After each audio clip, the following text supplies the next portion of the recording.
We would appreciate it.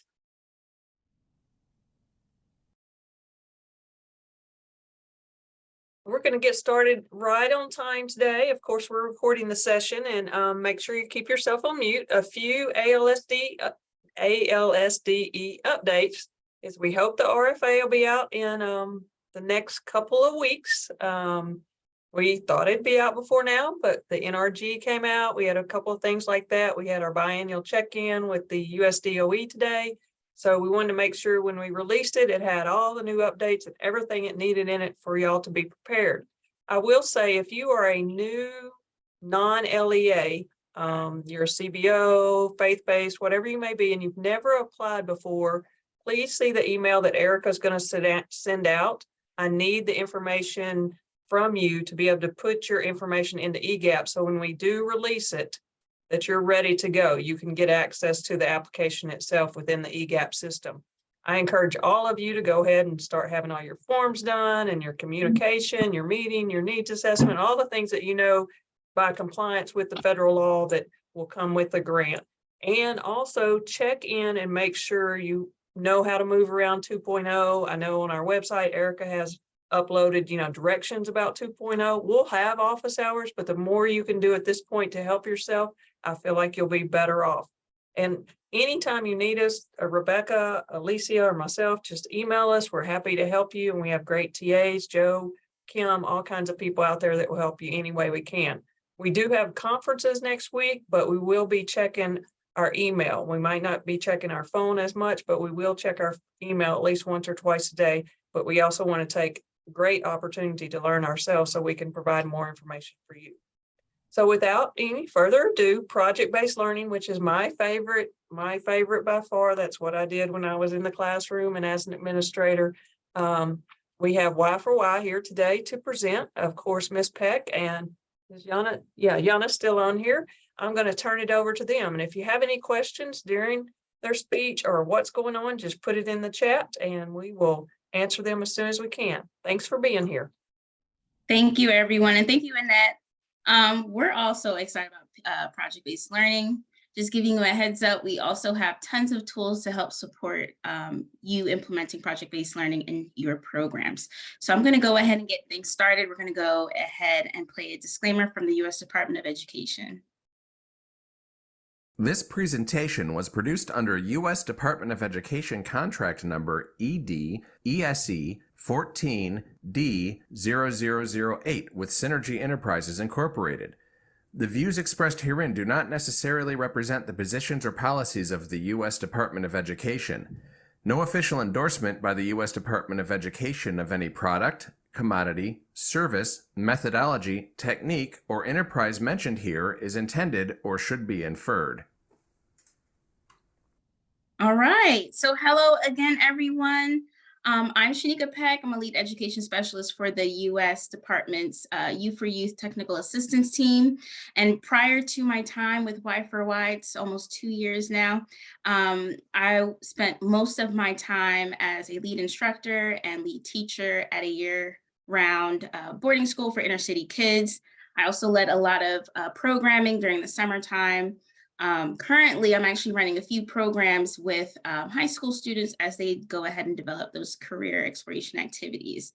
I'm so excited about PBL because that's something I am currently using, and that is what I use to really help me help students practice those academic skills and tie in some career aspects. So we are happy to share our experience. And of course, we would love to hear from you also. In addition to your questions, dropping your questions in the chat, feel free to share your experiences if you have been implementing PBL. I'm going to turn it over to Yana so that she can introduce herself.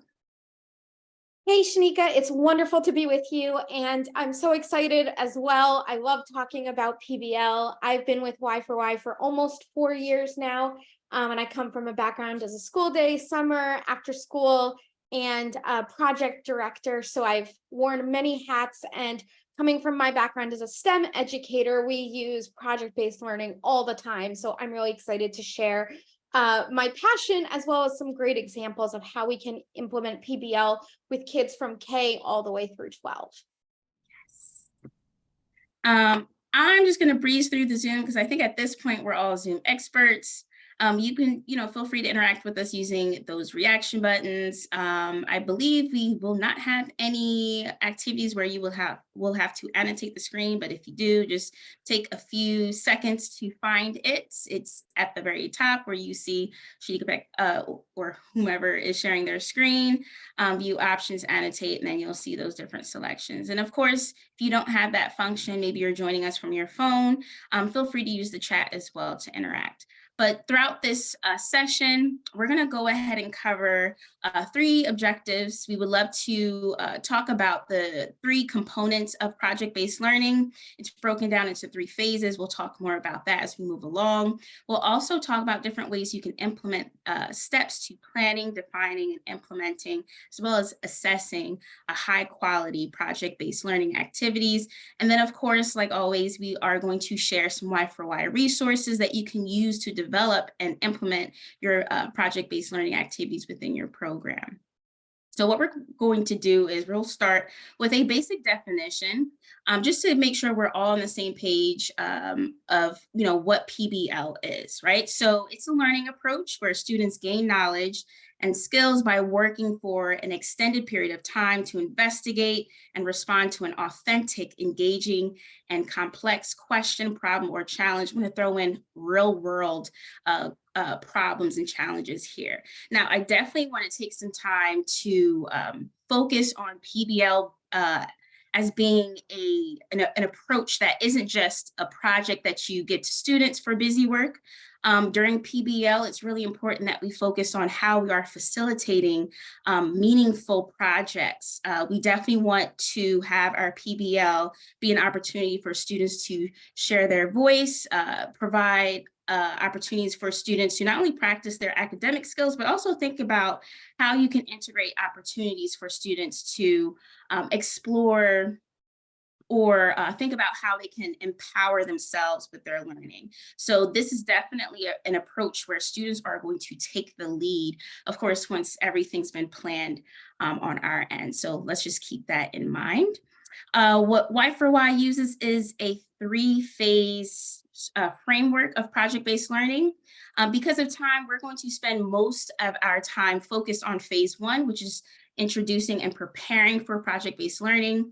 Phases 2 and 3 are pretty straightforward, where you're defining and implementing, celebrating, reflecting, and assessing. So if we take these 3 phases and break them down into steps, there's a total of 15 steps here with implementing project-based learning. In phase 1, like I mentioned before, we're going to spend most of our time here introducing and preparing project-based learning. This is where we'll do a lot of the heavy lifting. And when phase 1 is done intentionally, you will have a successful PBL. So in phase 1, we have capturing student voice and choice, introducing the topic. You'll have students mapping their knowledge, their wonders. You're helping students to choose an inquiry direction. We're also thinking about how students can make connections to the real life. And of course, we are going to spend some time crafting a driving question, which will determine how successful, will determine the success of your PBL. Now, phases 2 and 3, like I mentioned before, we will not have time to really dive deep into these phases, but they're pretty much straightforward. Again, once you've really set up your PBL in phase 1, phase 2, and phase 3 are pretty straightforward, where you're thinking about roles, having students come up with action plans, developing tasks, a timeline. You're thinking about what tools to incorporate, what resources you'll need, how you will facilitate the plan, although that will be happening throughout all 3 phases. And of course, there's always a moment to celebrate the success of students and yourself, right? And a great opportunity for you to reflect on those things. So I'm going to go ahead and drop, our handout in the chat. And in that handout, you will see a checklist. So in this checklist, it actually walks you through each phase. And throughout each phase, it gives you different prompts and things to think about as you walk through those different steps. Now, remember, there's a total of 15 steps, and it's been broken up into 3 different phases. The goal here is to be intentional about our project-based learning, okay? Now, hopefully you got a chance to download that. If you don't, it's been shared. You'll definitely get that by the end. But as I mentioned before, we are going to focus on phase one, which is introduce and prepare. So again, in phase one, we will cover 6 steps. Step 1 is capture student voice and choice. Step 2 is introduce the topic. Step 3 is map knowledge and wonders. Step 4 is choose an inquiry direction. Step 5, help students make connections to real life. And then step 6, which is crafting a driving question. So with our first step, which is really important, is us just gathering some data around what students are interested in. So at this point, you should have an idea of what academic skills that need to be addressed, maybe some social and emotional skills that you would like to incorporate. You may also be thinking about 21st century skills that you would like to add into your PBL. But it's really important that you think about, you are also gathering data on student voice and choice, because this is what we're going to use to engage our students. Now, in that handout I shared, there are a number of resources you can use to help you capture that student voice and choice data.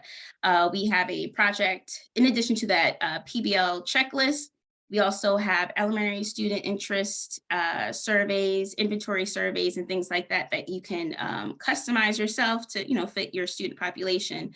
But really, you're just pulling all of as much data as you can on what students are interested in. They can also tell you what they're interested in, right? So if you are in a place where maybe you're planning for next year's PBL, or maybe in the next couple of months, or maybe you're thinking about starting a PBL project that this coming fall, this is a good place for you to think about how you are going to engage your students and really use their voice throughout the entire project-based learning experience. So let's say we are working with, actually we are working with all of these students, right? So we have students from elementary, middle school, and high school. Now throughout this session, we'll give you some ideas and some example activities that you can use throughout these 3 grade levels. So let's say, we gathered some data from our students on, what they're interested in. We also spoke with teachers and learned that they need to learn more or spend more time practicing certain skills. So here on the screen, we have some example activity cards, and you'll see we'll begin to think about some real examples that we can use to, again, we're going to hook these students. So here's a few descriptions, right? So for our elementary students, our project-based learning description is come explore the wide world of insects, discover why they exist, where they live, and how to keep them from bugging you. For our middle school description of the PBL is come and learn about current events that are affecting you, your classmates, your community, our nation, and our world. Become a journalist, columnist, or news reporter and tell your own opinions and ideas. Right? It's great for middle school. Then we have our high school students, right? A lot of people always forget about our high schoolers. They can do PBL as well. So here's our description for high school PBL. You have a voice and the power to make a positive change in your community and in the lives of your peers. Be a part of something big and join us in making our world a better place. So what I want you to do is think about these different descriptions. And we know that if we have a project, right, we can't just, give the description to our students. We need a title. We need something catchy enough, to grab the attention of our students. So it will be great if we just take a quick moment right now and share with us in the chat what catchy title will fit these descriptions. You can focus on just elementary, maybe you would give one for high school or middle school, or maybe all 3. So go ahead and take some time, review those descriptions, and let us know what would be a catchy title for these PBLs. And I want you to keep in mind, this is your introduction to your PBL. So maybe you have students in your program and you're trying to get them to join your PBL, Like, what would engage your student population? Thank you, Yana. Bugs off for elementary. That reminded me of Bug's Life a little bit, right? Love it. Ooh, thank you, Saida. Bugging out. Yes. I feel like it's really easy to come up with catchy titles for elementary schools, elementary age children. Usually high school, you know, sometimes you would have people trying, you know, they would use trendy, whatever is trending, but then we may or may not be using it in a way that they would understand, right? Like I learned the hard way with some of my students. They told me like, Miss Peck, that's not what you think it means anymore. Like dated, right? So that might be a little issue. Okay, thank you, Annette. So newsflash, right? That may be for middle school, right? Oh, I love that one too. A Bug's Life, yeah. Word on the street, love that. That can actually go for middle school or high school, right? So as we think about putting together our PBL, we are creating a description and a catchy title to really generate that student excitement. We want them to be excited enough to join and just stay put, right? Because, you know, students, they vote with their feet. We want to engage them as soon as possible and just hold them there. I think we have some examples here. So for elementary school, we have what's bugging you? I think someone said that in the chat too, right? Middle school, what is the problem? Right? Usually our middle schoolers, they have a lot of issues, right? They always want to solve these issues together.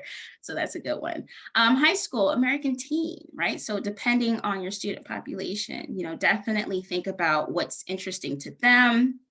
You may even have students participating in your planning team and help you out, help you with coming up with a catchy title as well. So now that you have a title and a description for your project-based learning, now we are going to introduce this topic. Now, keep in mind that we're just introducing our PBL. This isn't the actual project. We are far from it. We're just trying to engage our students and keep them excited about our PBL topic. So let's say for middle school, for example, we switch the title, right? What is the problem? We still have that same description. Come and learn about current events that affect you, your classmates, your community, our nation, and our world. Become a journalist, columnist, or news reporter and present facts, provide your own opinions, and come up with new ideas. Some of you are probably saying like, okay, there's definitely some academic skills happening here. We're also tying in some career paths here, right? Because we also would like to have our PBL give students some kind of exposure to what's happening in the real world, right? If this is something that interests them, let them know that there are certain careers or jobs that can take that they can participate in and learn more about, take a deeper dive in their passions. So here are 4 different types of 4 different types of activities you can use to introduce this topic. You can go with a scavenger hunt, where you have students flipping through newspapers, magazines, maybe they're searching the internet. You may be taking them to the public library and, you know, showing that the public library has a lot of great resources you can use. You may also be tying in social media or other platforms to help students find out what's happening around the world. You may have students categorize their findings and think about what affects them the most. You may also invite a guest speaker, right? You may have a local news reporter or columnist, and I see this happening a lot, especially if you have a local news station who is interested in engaging with students around the area. You may have them come in and make an in-person or a virtual visit and share what they do and give students some interesting facts, just for them, you know, a good takeaway for them to think about. You may also use a short video, and this works, it's pretty quick, it's effective enough, right? So you may have a short video on a current event that has been that happened the last couple of days, just to get them thinking about what could possibly be affecting them, or maybe their community, or, you know, students their age around the world. And then, of course, you can also incorporate an activity where students are using authentic tools, right? You may be bringing in a camera, a notebook and pencil, or maybe some kind of technology that helps them with note-taking, maybe a microphone, a voice recorder. A lot of those things can be found on your phone, right? So probably showing them different ways to use your phone, because sometimes we can't get students to put their phones down. We might as well incorporate that and use it to all of our benefit, right? Let students discuss how they think they are supposed to be used if they're addressing this particular issue. So these are just, 4 different types of activities. You can let us know in the chat which activity you would like to use. If you think there should be a different activity, like let's say you have a better idea, feel free to drop that in the chat.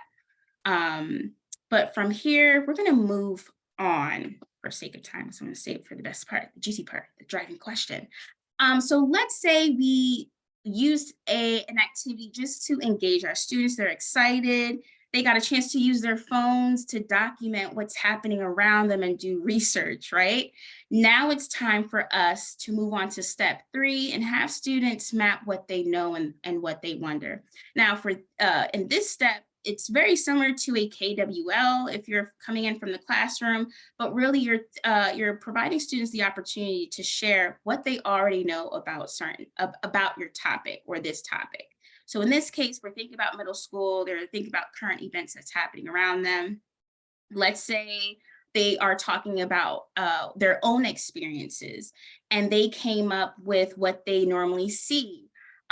When you have students walk through step 3 and they're mapping their knowledge, this is a great opportunity for you as a facilitator to ask guiding questions to kind of tease out more information from these students. You want to know what they already know about the topic, and then eventually that will fuel, that will help them just dig deeper when it comes to mapping what they wonder, right? So maybe you would ask them what they've read about recently, or what have they seen recently. For those students who are stuck on TikTok, there's always a lot of information being poured out to them. So it's really good to have them write it down and talk about it. So in this case, let's say we have students mentioning seeing a lot of homelessness or have experienced homelessness.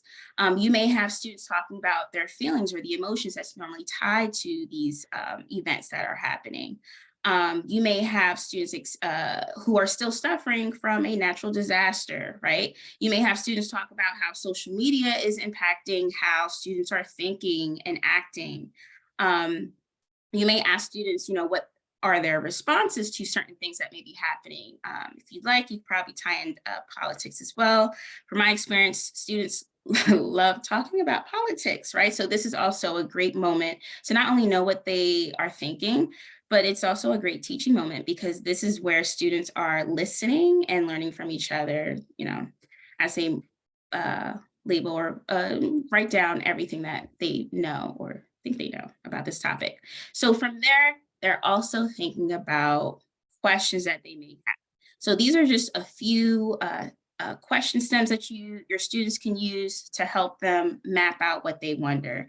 It can start out with what would, how, where, what can, what is, why is it possible? It doesn't stop there, but this is just a good place to start with your students. So let's say, for example, again, we're working with middle school students focused on current events. They may be asking questions like these, right? Is there anything we could or should be doing? Can we make a difference? Will problems continue? How do US elections work? How can we help the homeless? Is homelessness a concern in my community? What causes homelessness? Now, from here, you would actually have students work together. Well, actually, no, take a step back, because you're a facilitator, right? Sometimes we have students asking the same questions. You want to help them have more of a focus, because at this point we are looking for a direction, right? We're slowly getting to step 4. So you're taking the questions that they are generating and you're choosing 3, right? So whether your group is small or pretty large, it's really good to just start with 3 questions that you would like to address. Chances are by the end of your project, all of these questions will be answered. But these questions that you see on the screen, it is not your driving question. This is more of a question to help you guide your project-based learning, your project in a direction, in a more focused direction. So from here, let's say we choose three questions, right? Everyone decided, okay, this is the top best questions to ask. Now it's time to vote on it, right? Again, we want to incorporate that student voice and choice as often as possible throughout PBL. You will have students vote on those top 3 questions. So here are the top 3, right? How can we help the homeless? Can we make a difference? Will homelessness continue? And you have your students vote, and let's say they like, how can we help the homeless, right? They want to address that issue in particular. Now, I didn't mention this before, but usually when you have, well, not usually, but one of the best tools when it comes to project-based learning is to organize all of your steps onto a wall so that you can document your own timeline as a project manager, right? Because you're the facilitator, but this also helps students stay focused. So let's say in your program space, you have your project title, which is, as an example, what is the problem? The topic is current events. Now students decided on an inquiry direction, which is how can we help the homeless? So it's really important that you make sure this is visible so that everyone is on the same page here. Now from at this point in step 5, you're also helping students make connections to real life, right? We're asking them what they see in their community. You're also using guiding questions to help students navigate their own process on how they would like to address these things. But again, it's really important that you know that this is not the driving question just yet. But again, this is just to give our project some direction. So now that we have an idea of where we would like to go, step 6 is where we craft a driving question that will not only empower students to take leadership in their learning, but also challenge them. You'll also use this driving question to help you assess their projects, right? To see how far they've come. Now with your driving question, you will not have the same answer if you have students working in their own group. So that's important to keep in mind. So what I'm going to do is I'm going to turn it over to Yana, and she is going to walk us through the juiciest step in PBL. Thank you, Shanika. I really appreciate that you gave this step to me because, it's my favorite. So now we're going to talk about the driving question. And just like the name suggests, the driving question is really the essential frame for your program. The driving question is how you know what you're going to be investigating, your direction of investigation, as well as your approach to investigation. So when we're talking about a driving question, it's a question that helps us, oopsie, sorry, went too far. It's a question that helps frame our thinking and frame the project we're about to engage in. And a good driving question is a really meaty, complex, real-world question that your students are going to tackle. So it has to be something that's open-ended, because if it's a closed-ended question, then they can Google the answer and they're done. We want it to be a really big question that will lead to a lot of active discussion. It's going to be challenging. Students are going to have to think in different ways. It's really substantial. It's a real-world problem that they are addressing. And that's really what makes project-based learning unique. And the way we talk about PBL here at Y4Y is we're particularly focused on making sure that the projects that we design and implement with our young people are real world problems, that they're intriguing and they get kids excited. That's why Shanika was talking about the importance of having kids participate in a vote, because we want them to be intrigued. We want them to run to program every day because they want to keep working on this project. And all of this comes from and starts with the foundation of a really high quality driving question. Now, the structure of a driving question is a question phrase, just like any other. We also, when we're creating our driving question, we want to assign a role that our students are going to model or mimic. So what career path do you want to connect to? That's the really one of the many wonderful things about PBL. It really naturally aligns with career education. So your students are developing those essential 21st century skills. and they are modeling the career of whatever topic they're interested in. So if they're studying people who, or how do we help people who are homeless, they might be social workers or someone else who works in social services. If we're talking about our elementary school students who are studying bugs, they can learn about the career of an entomologist. If they are studying, if they are talking about current events, they might learn about the career of being a journalist or a politician. So a driving question includes the role that students are going to take on. Then it's a verb, so it's something that they're going to be doing relevant to the topic that they care about and the particular audience. Because when we do PBL in our programs, we want to have a deliverable, and that means we have to have an audience that we're going to share our results with, whether it's local government or a community group or just the community in general. There's a target audience that will see and interact with the project that your students produce.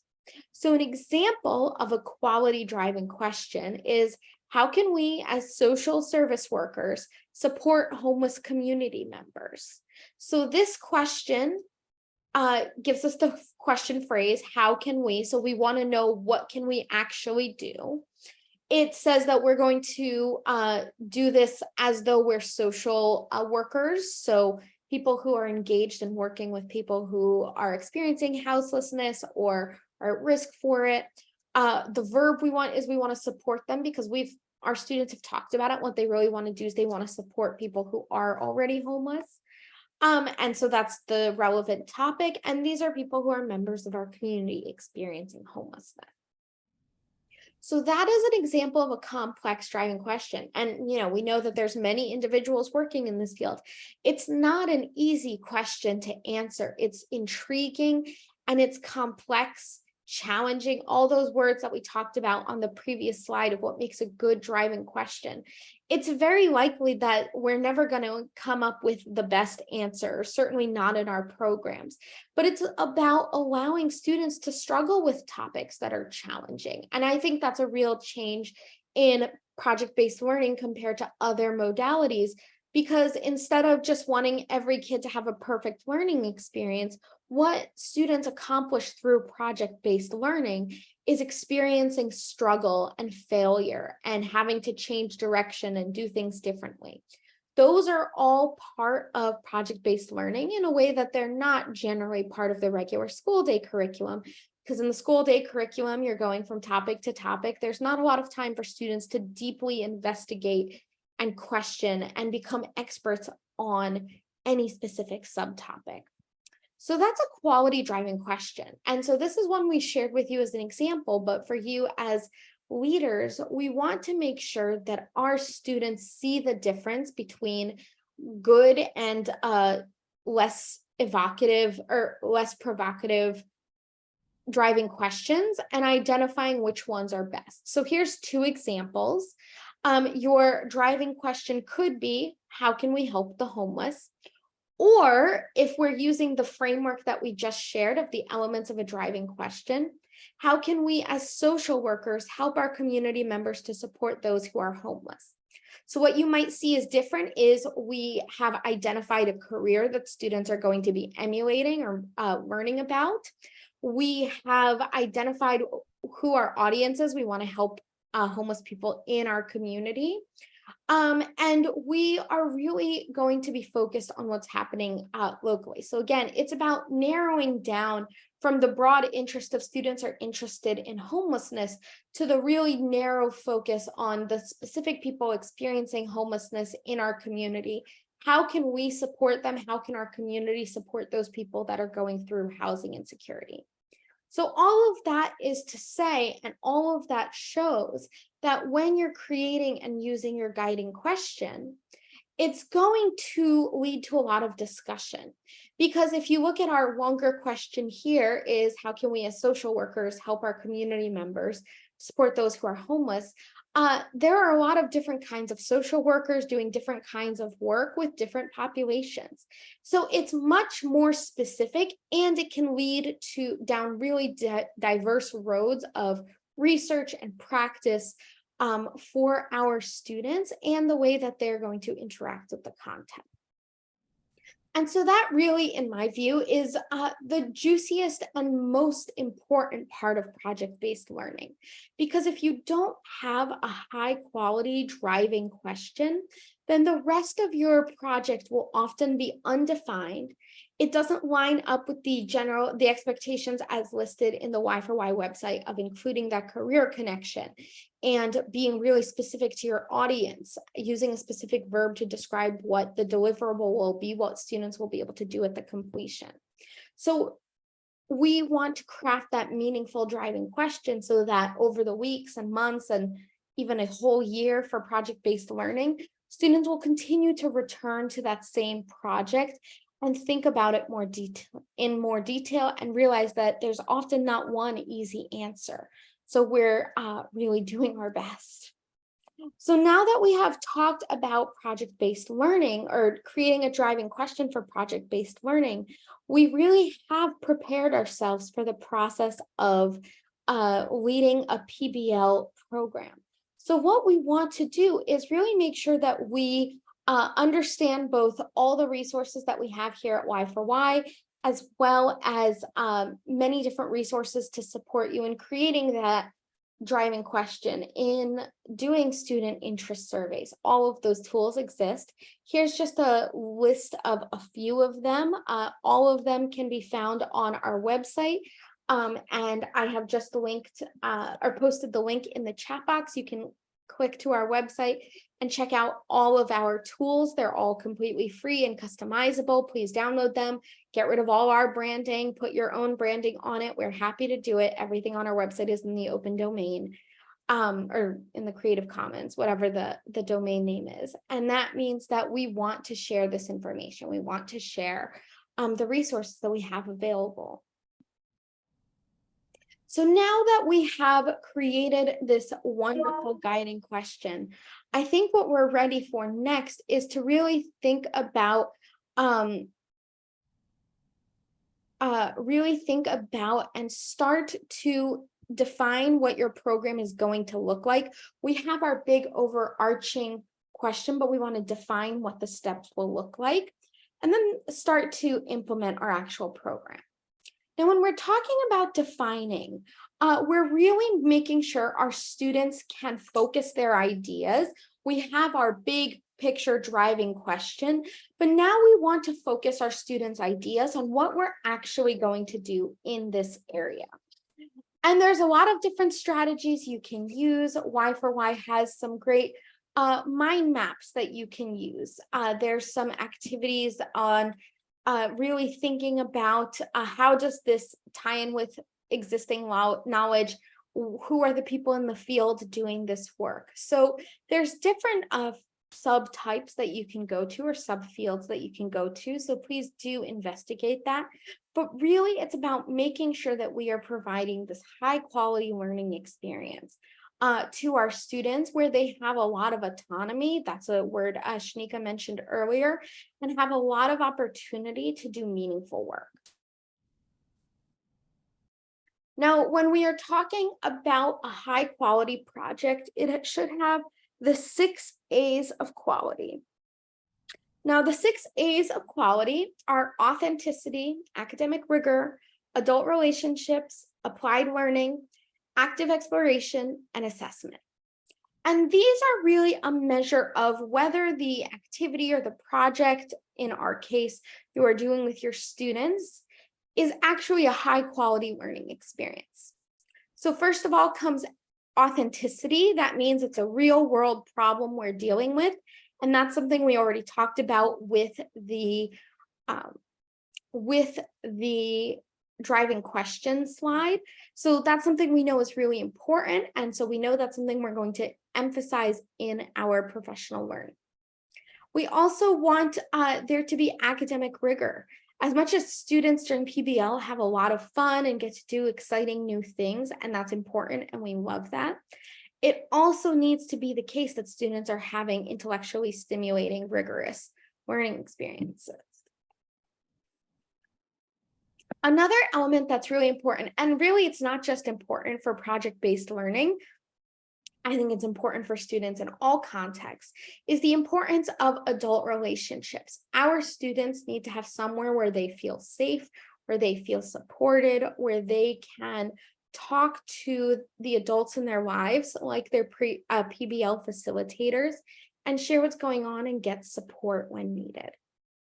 So really high quality project will provide opportunities for students to form relationships with their mentoring educators or facilitators, whatever the title is, because that is a moment where you are interacting with an adult who sees your own work, because we want to have a lot of that autonomy. So students are doing a lot of the work, and then they engage in meaningful discussions. There's no yes or no answers because our questions are much too substantial for that. They are complex questions with complex answers. And so that is what we are looking to do. We are looking to craft questions and as a result, projects that are challenging for our students, that are engaging for our students, but will also give them opportunities to form those meaningful relationships. We also need to make sure that we assess our projects. So every project needs to have assessment. That doesn't mean every project needs to have a test. It could be that you use a survey. It could be that you use a grading or an observation rubric. It could be that students submit some kind of final project and you use a rubric for it. There are a million different ways that you can assess the success of your programs, and you have to use at least one of them. Now, you could choose many more than one, and frankly, it's often helpful to have more than one assessment, but it's really about making sure that we are evaluating, understanding what's going well, what's not, so the next time we come around and do this same kind of work or an aligned project, we have our own expertise to come from. Then it also needs to be an example, like active exploration. So students need to be doing the work. They need to be really actively engaged. We don't want to see students, hanging around on their phones. We want students taking on leadership roles, because this is really about having an applied learning experience, really seeing what it would be like to be someone who is a contract manager and sees that there's a lot of people experiencing homelessness in your community, and you want to build an apartment building with affordable housing, just as an example, or you are taking on the role of a social worker and thinking about what kinds of services can social workers provide. There's a lot of different examples for this, but again, it's about having a meaty question, a meaty problem that will lead to a lot of active discussion. So let's take a quick look. So here is a project idea. Create a back-to-school bash. Students will design an event that includes collecting school supply donations, that includes things like backpacks and opportunities for free haircuts for our students and their families, and families can bring their students to us, and students can get all these services for free. So what we would love for you to do is to think about, okay, so we have this project idea. And then we have a driving question. How can we as social workers help our community to support those who are homeless, right? So this is a question that might apply to us today, but it applies in the context. We want to make sure we understand it. So we want to come up with, as an example, of what would be a good name for this kind of project. How can we as social workers help our community to support those who are homeless? If any of you have a great activity title, I will confess it is one of my weaker skills. How can you title this to really get kids in the door? Because one of the things we talk about is the importance of marketing, but specifically making sure that that our animals are, excuse me, Shanika, it's been a long day, that our students are prepared to have these meaningful conversations, are really engaged for our activities, because they're not going to have those meaningful learning experiences if they're not buying into the project. Shanika, I don't know what just happened there with me for a second. So with that in mind, if this is your driving question, we really want to think about what are some fun names that could get kids in the door. Shanika, do you have any ideas? Sorry, I had to get control of my mouse. I was thinking, first, I don't know, just cool, calm, collective, being that we're collecting these items and everyone just keep calm. We've got you, right? Taking Cool, care of calm you. community, because we're there for each other. We're seeking to support those in our community. I love that idea. Thank you, Shanika. Now, once we have really gotten through we've created this amazing driving question. Our students are really thinking about the professional role that they want to model, that they want to learn about. Then we need to have our students to start working on their projects. Now, one of the things that we found with doing PBL is that because it is often a very open-ended project, sometimes students can struggle with dividing responsibilities because there's so many different things that have to happen for your project. There's a lot of responsibilities involved in leading your own project design that you don't have to really think about if you just come in and the teacher hands you a worksheet that you're filling in, because this is about giving you that opportunity, or giving your students that opportunity to have more flexibility.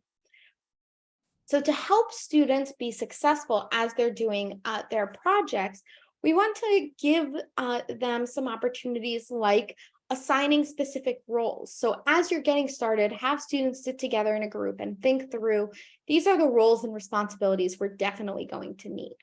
And sharing those will help our students and our projects be more successful, because everyone feels like they have a job, everyone feels like they have a shared responsibility. We don't want to just leave what can happen, one person being primarily responsible. And once you've grouped your students, assign them some jobs, and that should and hopefully will come through conversation and finding out what students are interested in, what skills do they already have, what skills should they be working on. Once you've done all of that, then you're ready to actually create your plan. So everything we've done up to now has really been about doing work before students walk in the room, because as much as PBL is very student driven and is entirely student driven, there is a lot of that back end work from the facilitator to make sure that we have created the conditions for success. And so during this create a plan of action step, we're really making sure that we will have a project that every student can feel good about, every student has responsibilities in them, and every student has an understanding of why you're doing what you're doing. And so as you're creating that plan of action, in addition to giving everyone fairly equal amounts of opportunities to be part of the script, we also want to make sure that it's clear that our goal is to have these successful projects. So we want to work towards that outcome. And to do that, we as facilitators can help our students to create or to set their own goals. And the students can even have an involvement in measuring assessments, just as an example, because we really want to focus on giving our students opportunities to really engage with the subject in a way that's both interesting for them and exciting, presents a new learning kind of opportunity.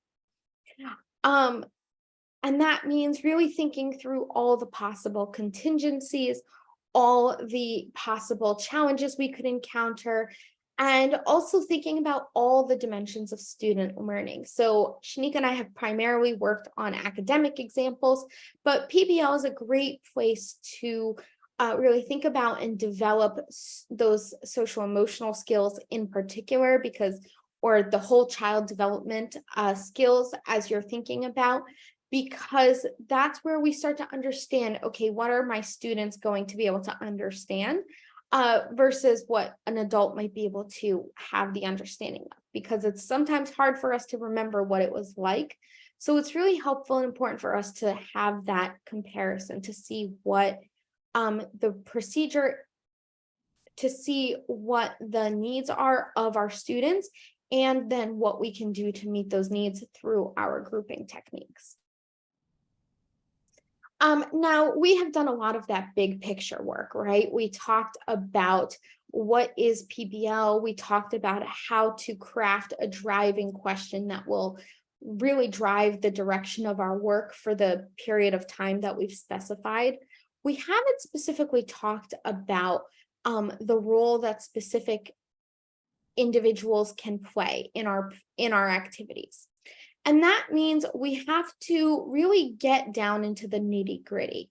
So if we are going to model the career of being a social worker to help people experiencing homelessness, or help our community support people experiencing homelessness, we have to think about what supplies would a social worker need, and what are the learning outcomes that we're hoping for. And developing, again, those strong relationships with adults can make that possible, can make it possible for students to have those opportunities. And is also the case where this is very much a flowing, a flexible framework, because we might start with our project and discover, oh, we missed a bunch of subtasks and we have to go back and adjust. But having it really clearly written out, especially if you have something like a whiteboard or a cork board where you can have all the steps framed out, is going to be really, really helpful for you and your students, because that will create just, a cohesive picture of what resources are available and what you're planning or can hope to use. And this is also where a lot of our 21st century skills come in. Now, some of you might remember the 21st century skills handout that comes from Y4Y as well.